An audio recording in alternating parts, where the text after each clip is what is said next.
The moment you start questioning whether someone cares about you, they already don't. That's not a harsh take. That's the only take. You don't question oxygen. You don't wonder if gravity still applies to you today. Care is the same. When it's real, it registers without debate. The doubt you're sitting with right now is not a question. It is the answer. And yet you're still here, building a case. You're replaying conversations, cataloging silences, measuring the weight of a text that took 3 hours to arrive. You're telling yourself they're busy, they're guarded, they show love differently. You have constructed an entire legal defense for someone who has never once asked to be defended. That's not loyalty.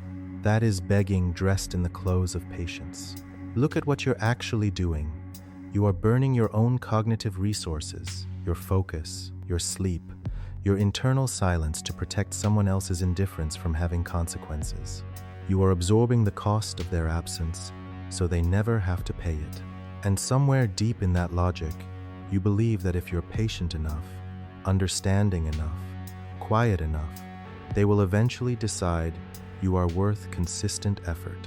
They won't. Not because they are monsters, but because you have already demonstrated that their minimum is sufficient for you.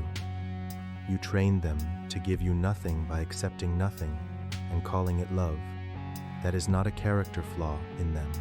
That is a choice you made, repeatedly, in silence. Here is the philosophical cut that most people refuse to accept. Indifference is not a phase. It is a position. It doesn't fluctuate based on their stress levels, or their schedule, or the alignment of their circumstances. When someone is genuinely invested in your presence, they find a way. Not perfectly, not without friction, but consistently. Without you having to engineer situations that force them to show up. The moment you are engineering those situations, you have already lost.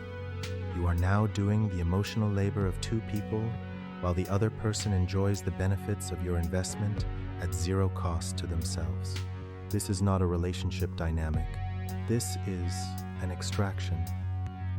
Now consider what you are actually afraid of. You are not afraid of losing them. You are afraid of being right. Because if your intuition is correct, and it is, then the story you've been telling yourself collapses entirely.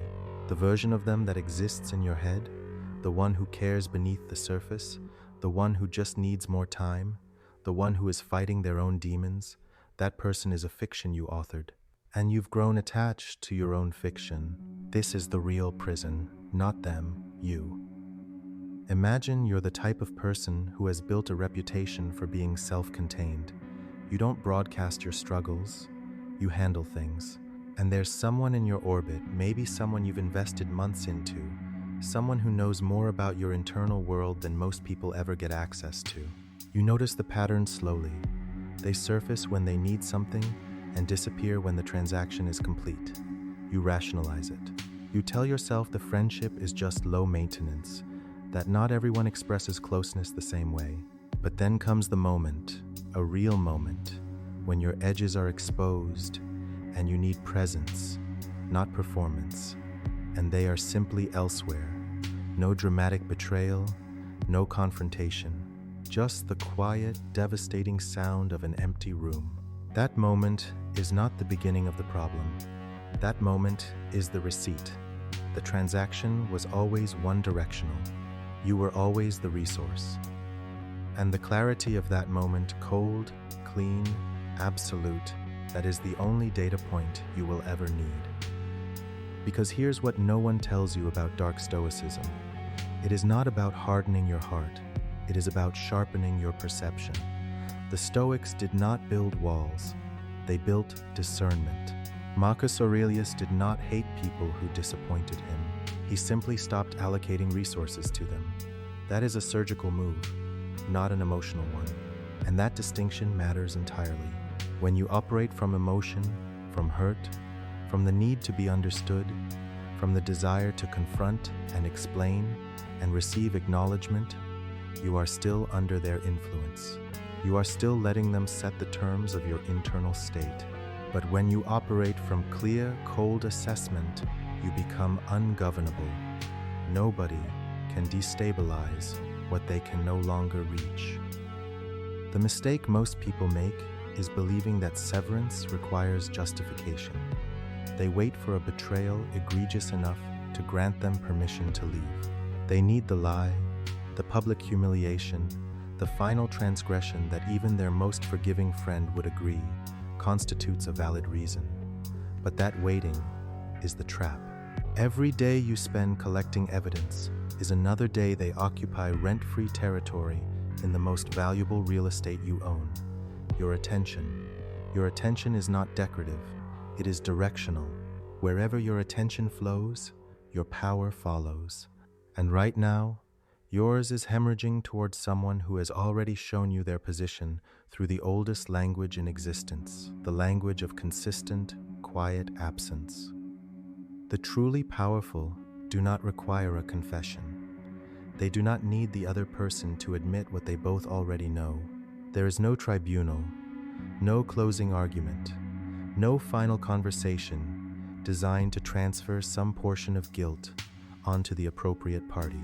That desire, the desire for acknowledgement, for closure, for the satisfying moment where they finally see what they've cost you, is the last remaining hook they have in you. Cut it. Not because you don't deserve that acknowledgement.